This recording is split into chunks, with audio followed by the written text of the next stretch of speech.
नमस्कार बाल मित्रों, मारू नाम मजिठिया राधिका। आज मैं आपको कक्षा 8 विषय हिंदी पाठ दूसरा ईदगाह के बारे में बताऊंगी। मैंने आपको अगले लेक्चर में कहा था कि ईदगाह किसके बारे में है। तो कि एक लड़का है हामिद और उसकी दादी अमीना के साथ रहता है। वह ईदगाह जाने की जिद करता है और वहाँ जाता है। हमने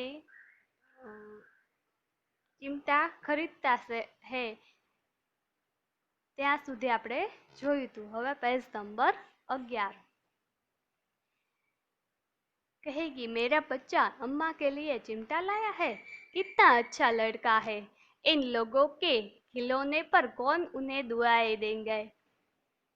वो सोचता है कि मेरी अम्मा मुझे इसके चिमटे के लिए दुआएं देंगी क्यों, और बाकी सबको उसके खिलौने के लिए कोई उसे दुआ नहीं देंगे। बड़ों की दुआएं सीधे अल्लाह के दरबार में पहुंचती है और तुरंत सुनी जाती है। मेरे पास पैसे नहीं है तो क्या, मैं गरीब ही सही, किसी से कुछ मांगने तो नहीं जाता। वो सोचता है कि मैं भले गरीब हूँ पर मैं किसी से कुछ मांगता नहीं हूँ। उसने दुकानदार से पूछा, यह चिमटा कितने का है। 6 पैसे लगेंगे। दुकानदार ने कहा कि इसका 6 पैसा है। हामिद का दिल बैठ गया। दिल बैठ जाना का अर्थ है हताश या निराश हो जाना। हामिद निराश हो गया। फिर वो बोला, ठीक ठीक भाव बताओ आप। हम जब कई दुकान में कुछ खरीदने जाते हैं तो हम कहते हैं कि ठीक ठीक भाव बताए। उसी तरह हामिद ने भी कहा, ठीक ठीक भाव बताओ। ठीक ठीक से 5 पैसे लगेंगे। लेना है तो लो, नहीं तो चलते बनो। दुकानदार ने कहा कि मैं इसका 5 पैसे लूंगा। लेना है तो लो, नहीं तो आगे बढ़ो। हामिद ने कलेजा मजबूत करके कहा, 3 पैसे लोगे। कलेजा मजबूत करना का अर्थ है हिम्मत जुटाना। हामिद ने हिम्मत जुटाई और कहा, 3 पैसे लोगे, और वह आगे बढ़ गया ताकि दुकानदार की घुटकियां न सुने।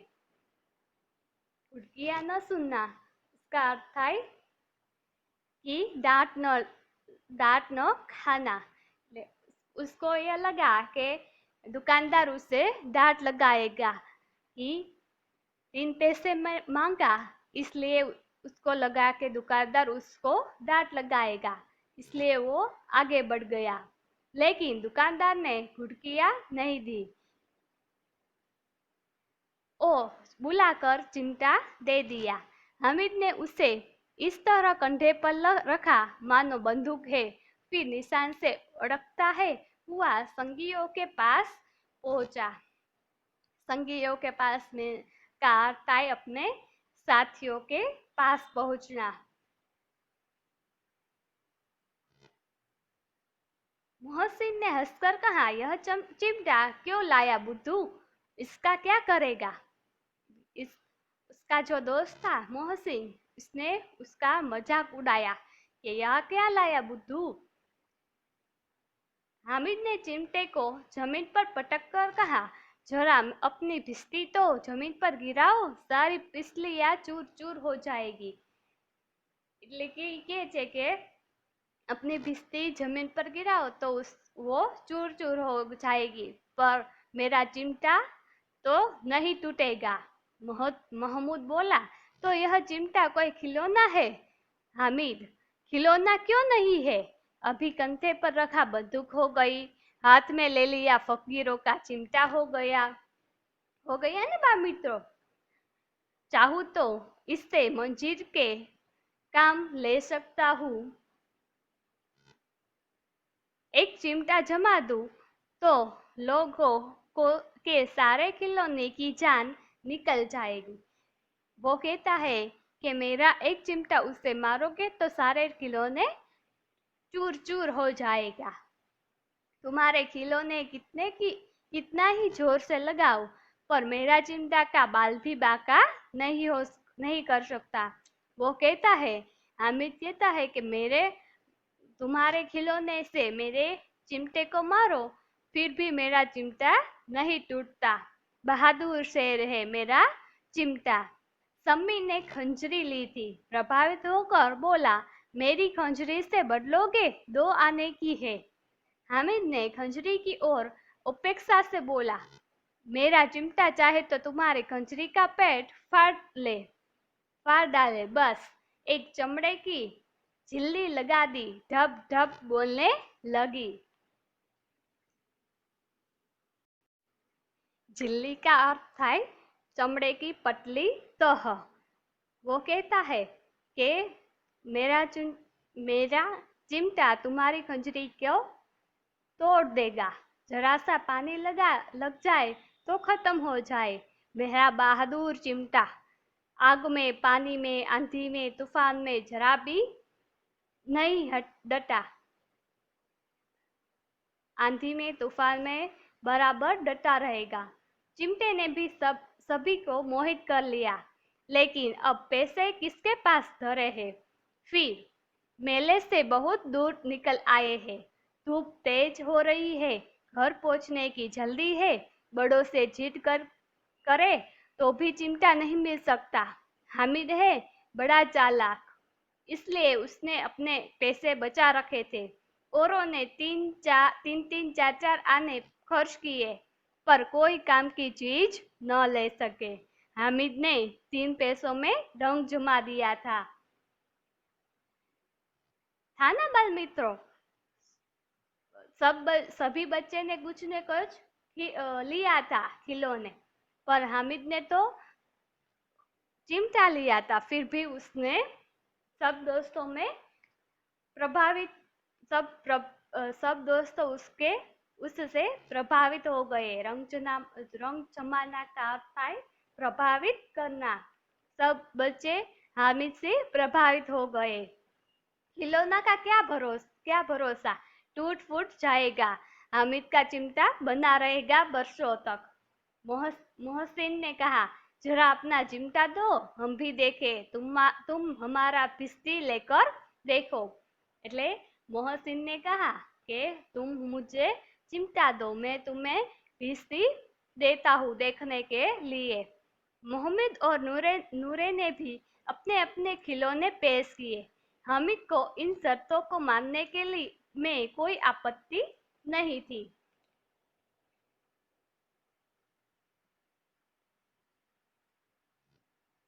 चिमटा बारी बारी से सबके हाथ में गया और उनके खिलौने बारी बारी से हामिद के हाथ में आए। कितने खूबसूरत खिलौने थे। रास्ते में महमूद को भूख लगी। उसके बाप ने केले खाने को दिए। महमूद ने केवल हामिद को अपना साथी बनाया। उसके अन्य मित्र मुंह ताकते रह गए। यह उस चिमटे का प्रभाव था। એટલે કે मोहम्मद ने सिर्फ हामिद को अपना मित्र बनाया और किसी को नहीं। अब पेज नंबर 12।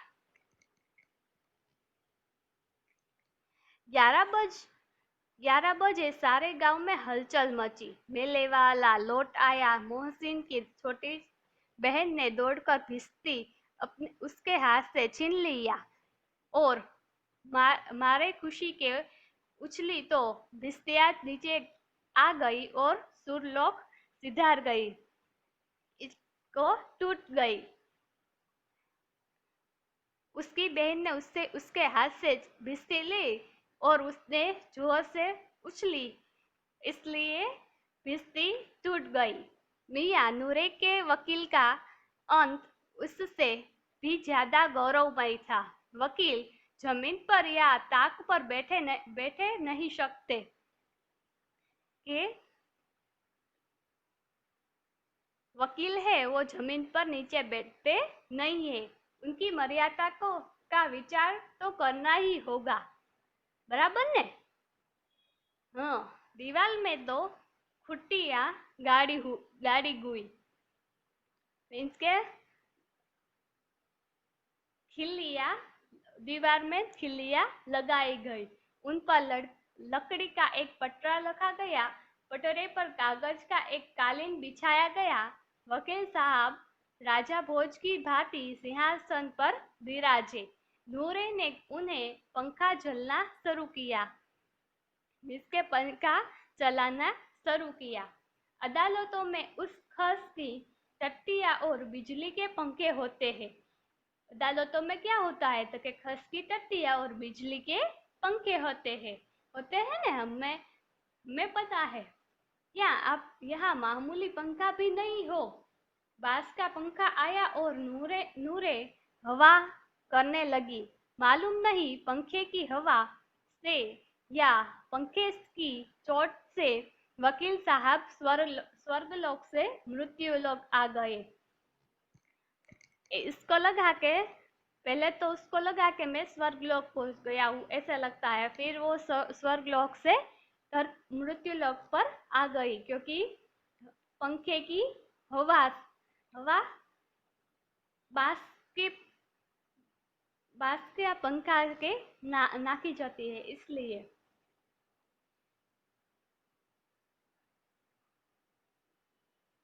और उनका माटी का चोला माटी में मिल गया, लेकिन माटी में भड़ी गયું। फिर बड़े जोर शोर से मातम हुआ और वकील की साहब की अस्थियां, अस्थि का अर्थ है हड्डियां, धूरे धूरे का अर्थ है फूड़े करकट का ढेर डाल दी। એટલે કે બધું એમાં ભળી ગયું, જમીનમાં બધું ભળી ગયું। अब मियाँ हामिद का हाल सुनिए। अमीना उसकी आवाज सुनते ही दौड़ी और उसको गोद में उठाकर करने लगी। सहसा उसका हाथ में चिमटा देखकर वह चौंकी, बोली, यह चिमटा कहाँ से लाया? मैंने मोल किया था। भाव किया, मैंने भाव किया। कितने पैसे में के 3 पैसे में दिए। अमीना ने छाती पीट ली। यह कैसा बेसमझ लड़का है कि दोपहर हुआ कुछ खाया न पिया, लौटा क्या लाया क्या चिमटा? सारे मेले में तुझे और कोई चीज न मिली जो यह लोहे का चिमटा उठा लाया। उसकी अमीना उससे कहती है कि क्या तुम्हें और कुछ नहीं मिला कि तुम चिमटा लाया?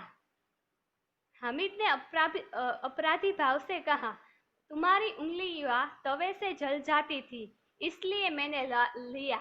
बुढ़िया का क्रोध तुरंत स्नेह में बदल गया।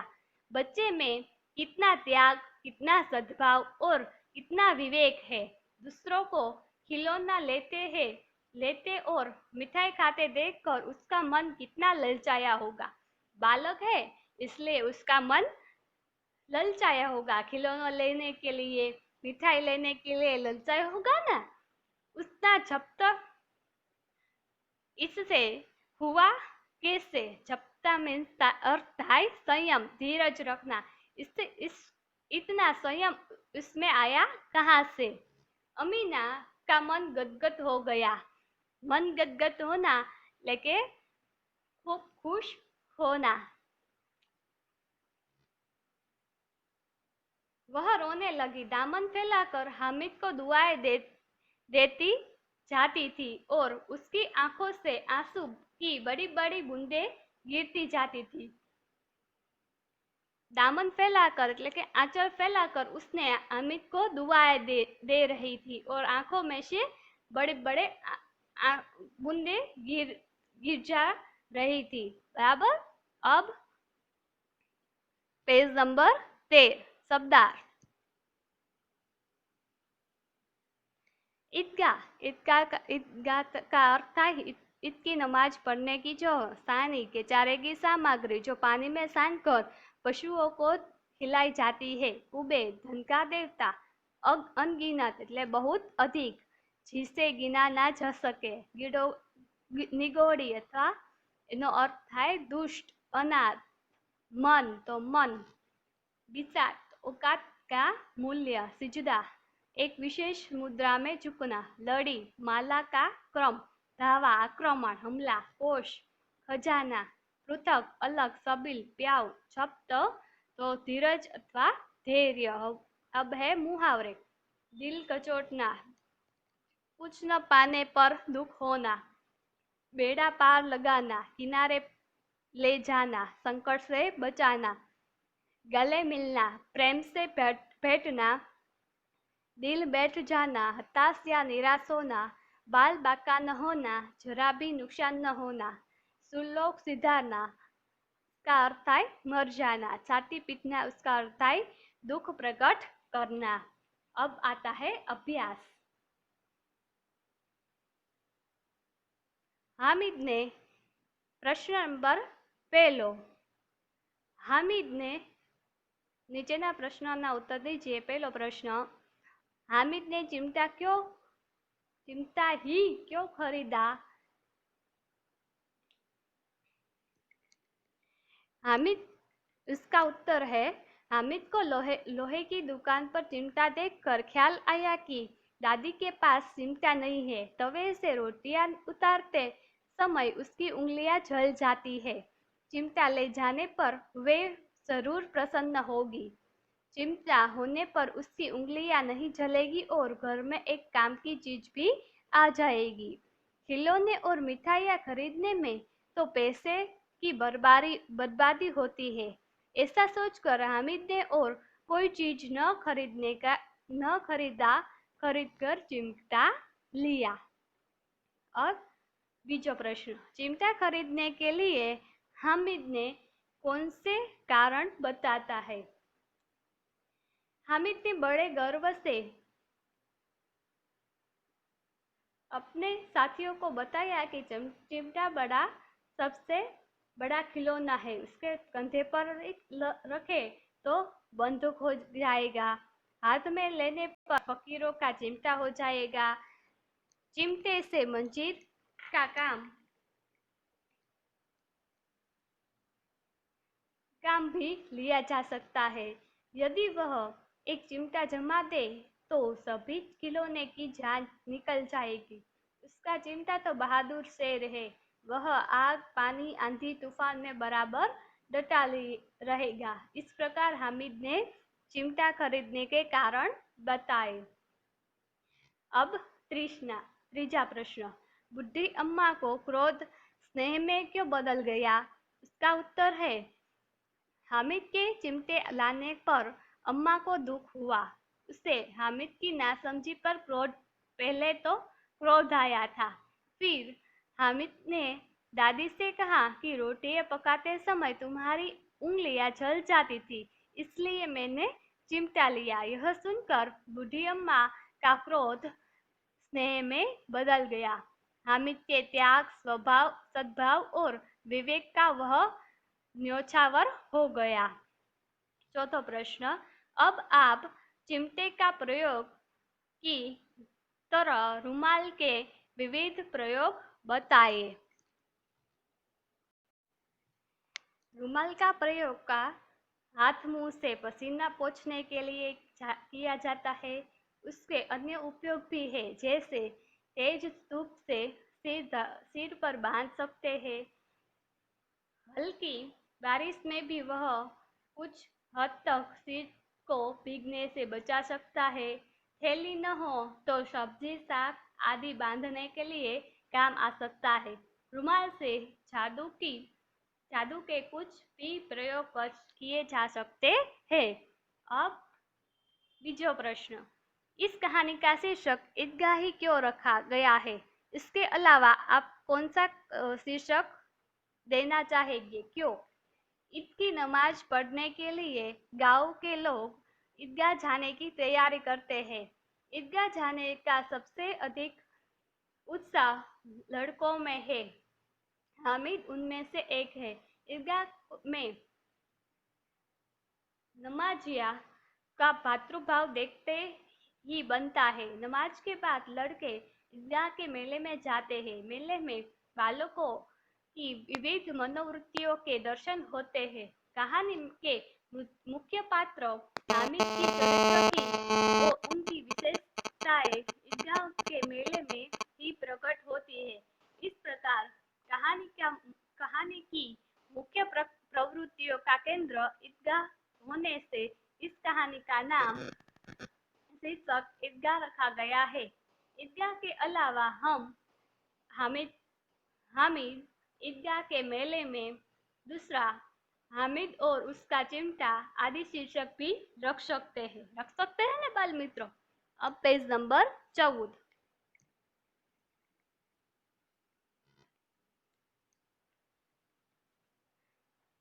निम्नलिखित परिच्छेद को पढ़कर नीचे दिए गए प्रश्नों का उत्तर दीजिए। हमारे इतिहास और पुराणों में परोपकार के अनेक उदाहरण मिलते हैं। दधीची ने मानव कल्याण तथा असुरों के संहार के लिए अपना शरीर त्याग दिया था। आपको पता है, हमारे जो दधीची ऋषि है उसने मानव कल्याण के लिए अपना शरीर का दान दे दिया था। राजा शिबी ने पंडुक के प्राण की रक्षा के लिए अंगदान किया।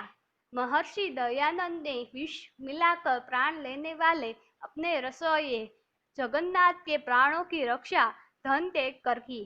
वर्तमान में भी अनेक सामाजिक संस्थाएं परोपकार के लिए अपना धन और समय भारतीय समाज को दे रही है।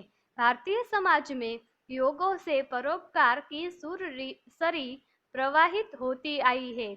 यहाँ ऋषि मुनियों ने यही सीख दी है कि निराश्रितों को आश्रय दो, दीन दुखियों और वृद्धों को शारीरिक और आर्थिक मदद करो, भूखों को भोजन करवाओ, विद्वान हो तो विद्या का प्रचार कर समाज को उद्धार करो। यहाँ सदा भलाई में ही अपनी भलाई मानी जाती रही है। संसार के सभी धर्मों का मूल परोपकार है।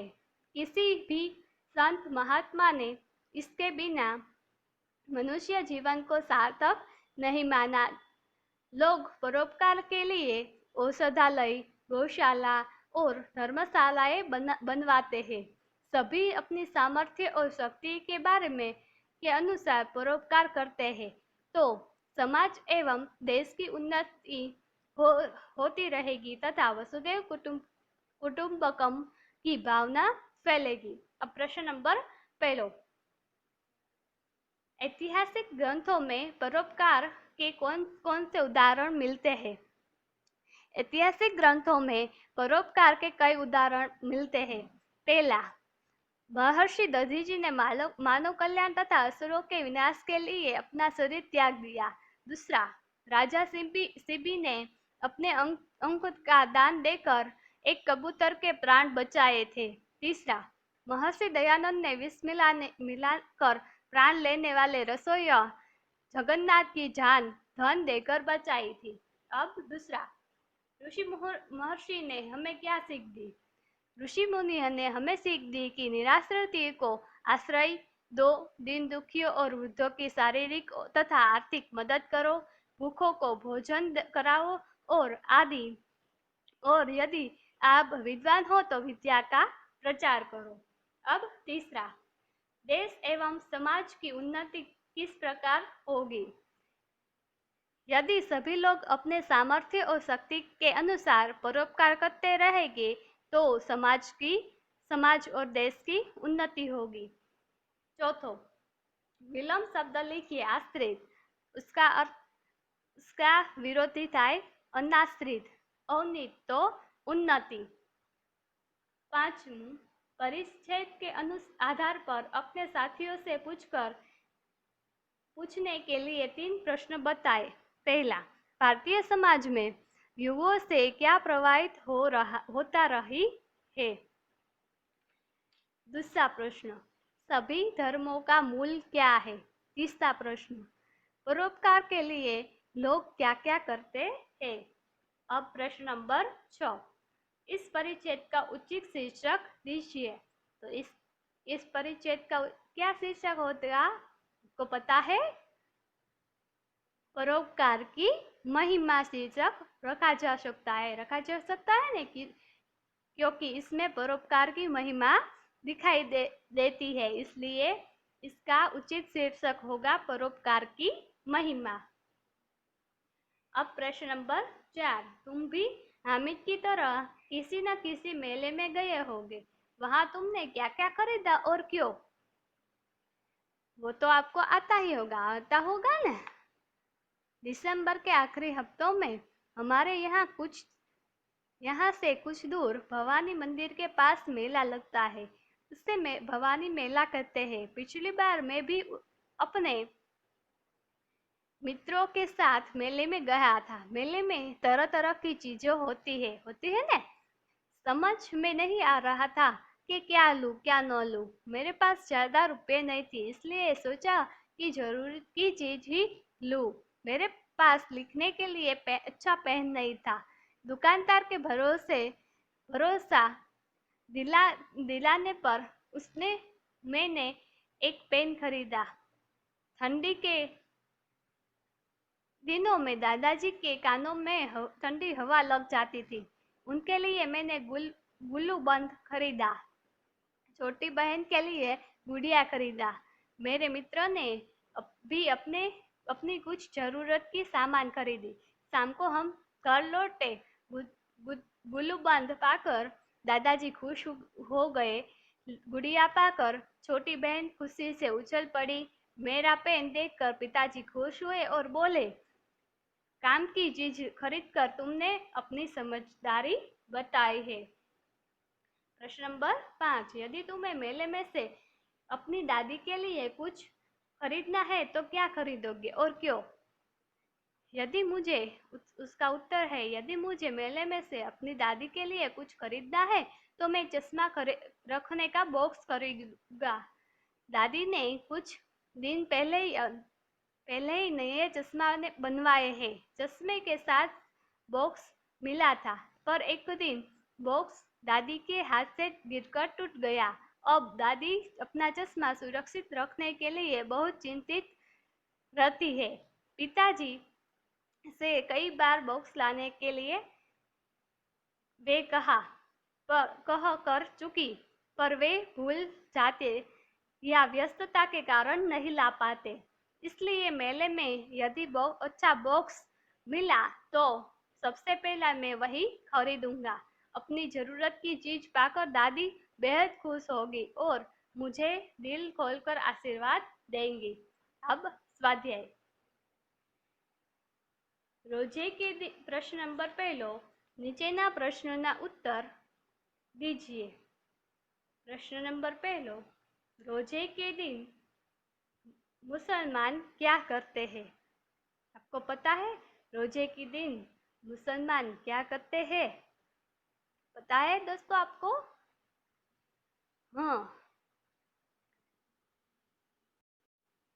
उसका उत्तर है कि रोजे के दिन सूर्योदय से सूर्यास्त तक कुछ भी नहीं खाने पीने का, अर्थात उपवास को रोजा कहते हैं। रोजा मुसलमानों का एक मुजीब फर्ज है। अब दूसरा, रमजान ईद के दिन मुसलमान लोग क्या कहा जाता है? रमजान ईद के दिन मुसलमान नमाज पढ़ने के लिए ईदगाह जाते हैं। अब तीसरा, दुकानों में कौन कौन से खिलौने मिल रहे थे? दुकानों में सिपाही और गुजरिया, राजा और वकील, भिश्ती और धोबिन आदि तरह तरह के खिलौने थे। ये खिलौने इतने सजीव थे कि लगता था जैसे वह बोलने ही वाले हैं। बराबर। अब पेज नंबर 15, पेंसिल में लिखी शब्दों के समानार्थी और विरोधी शब्द लिखिए। शब्द शीतल तो समानार्थी થાય ठंडा, विरोधार्थी થાય उष्ण। प्रश्न प्रसन्न तो उसका समानार्थी થાય खुश અને उसका विरोधी થાય खिन्न। गरीब तो गरीब का समानार्थी થાય दीन और विरोधी થાય अमीर। अंधकार तो उसका समानार्थी થાય अंधेरा और विरोधार्थी થાય प्रकाश। स्नेह तो उसका समानार्थी है प्रेम और विरोधी है घृणा। पुरानी तो उसका समानार्थी है प्राचीन और उसका विरोधार्थी है नई। अब प्रश्न नंबर 3, मुहावरे का अर्थ देखकर वाक्य में प्रयोग कीजिए। पहलू है बेड़ा पार लगाना, उसका अर्थ था संकट से बचाना। वाक्य, भगवान ही गरीबों का बेड़ा पार लगाता है। दूसरा है बाल बांका न होना, उसका अर्थ था जरा भी नुकसान न होना। डाकुओं ने गोलियां चलाई थी पर किसी का बाल भी बांका न हुआ। तीसरा है छाती पीटना, उसका अर्थ है दुख प्रकट करना। बेटा गुस्से में आकर चला गया तो माँ ने छाती पीट ली। अब है दिल चीरना, उसका अर्थ है बहुत दुख पहुंचना। बेटे की बुरी करतूतों ने माँ का दिल चीर लिया। अब प्रश्न नंबर 4, रूपरेखा के आधार पर कहानी पूर्ण कीजिए। एक नगर में दो स्त्रियां, एक ही बालक के लिए दावेदार, आपस में तकरार, मामला न्यायाधीश के समक्ष, दोनों की बातें सुनना, न्याय करना। बालक के दो टुकड़े करके बांट लो। एक स्त्री मौन, दूसरी दूसरी का रो कर कहना, बच्चे को न काटो, उसी से दे दो। न्यायाधीश का फैसला, रोती हुई स्त्री को बालक को सौंपना। अब मैं आपको कहानी बताती हूँ। उसका शीर्षक है सच्ची माँ अथवा न्यायाधीश का फैसला। किसी नगर में दो स्त्रियां पास पड़ोस में रहती थी। उनमें एक स्त्री बड़ी चालाक और झगड़ालू थी। उसके कोई संतान नहीं थी। दूसरी स्त्री बड़ी सरल और मिलनसार थी। उसके पास एक बेटा था। एक बार संतानवादी स्त्री अपने बच्चे को घर में अकेला छोड़कर बाहर गई हुई थी।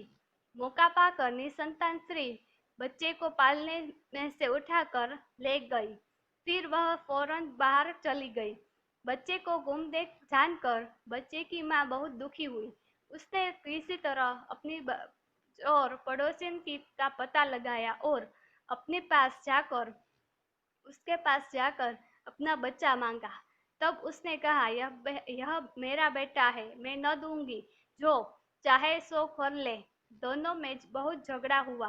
तब लोगों ने उन्हें न्यायालय में जाकर झगड़े का निपटारा करने की सलाह दी। आखिर दोनों स्त्रियां न्यायाधीश के पास पहुंची। बच्चे पर दोनों का एक साथ दावा देखकर न्यायाधीश ने अपने कर्मचारी को आदेश दिया, इस बच्चे को बराबर दो टुकड़े कर लो और दोनों को एक एक दे दो। न्यायाधीश का फैसला सुनकर निसंतान स्त्री तो चुप रही, पर बच्चे की असली माँ को रोकर कहने लगी, हुजूर आप बच्चे को मत मारिए, चाहे तो उसे ही सौंप दीजिए। यह इस तरह बेटा मेरा जीवित तो रहेगा। चतुर न्यायाधीश फौरन समझ गया कि दोनों में सच्ची माँ कौन है। उसने सच्ची माता को उसका बच्चा सौंप दिया और निसंतान स्त्री को हिरासत में लेने का हुक्म दिया। इससे हमें सीख क्या मिलती है कि आखिर सत्य की ही विजय होती है। इससे हमें सीख यह मिलती है। प्रश्न नंबर 5, निम्नलिखित अपूर्ण कहानी को अपने शब्दों में पूर्ण कीजिए। मौसम में ठंडक बढ़ने लगी थी। माँ सोचने लगी कि इस साल ढेर सारे स्वेटर बनाकर बेचने हैं, जिससे अंकित की 10वीं की परीक्षा की फीस और पढ़ाई का खर्चा निकल जा सके। अंकित के पापा नहीं थे, एक बड़ी बहन थी। अंकित अपने घर में समृद्धि लाने के लिए प्रतिदिन सोचता रहता था। अब आगे। गर्मी की छुट्टियां थी। अंकित अपने मामा के घर मुंबई आया हुआ था। उन दिनों टीवी पर कौन बनेगा करोड़पति कार्यक्रम चल रहा था। मामा के प्रोत्साहन और सहायता से अंकित ने केबीसी के संचालकों से संपर्क किया। भाग्य ने उसका साथ दिया और एक दिन उसे कार्यक्रम की हॉट सीट पर बैठने का मौका मिल गया। अंकित के सामने बैठे थे बॉलीवुड के महानायक अमिताभ बच्चन। उन्होंने दर्शकों को अंकित का परिचय दिया। फिर शुरू हुई प्रश्न मालिका। अंकित खुश था और घबरा भी रहा था, लेकिन वह स्वस्थ रहा। उसने अंकित ने उनके प्रश्नों का सही उत्तर दिया। भाग्य ने उनका साथ दिया। वह 25 लाख रुपए तक पहुंच गया। अगले प्रश्न का उत्तर उसे न सूझा। उसकी चारों लाइफलाइनें खत्म हो चुकी थी। अंकित ने गेम से क्विट करने का निश्चय किया। अमिताभ बच्चन के हाथों 25 लाख का चेक पाकर उनकी खुशी का ठिकाना न रहा। अब अंकित की माँ को ढेर सारे स्वेटर बनाने और अंकित की पढ़ाई करने का खर्च निकालने की चिंता नहीं करनी पड़ेगी। अब मुझे आशा है कि आपको यह सब समझ आ गया होगा। अब आपको शब्दार्थ, मुहावरे, अभ्यास और स्वाध्याय अपनी फेयरबुक में लिख देना है। Okay, bye.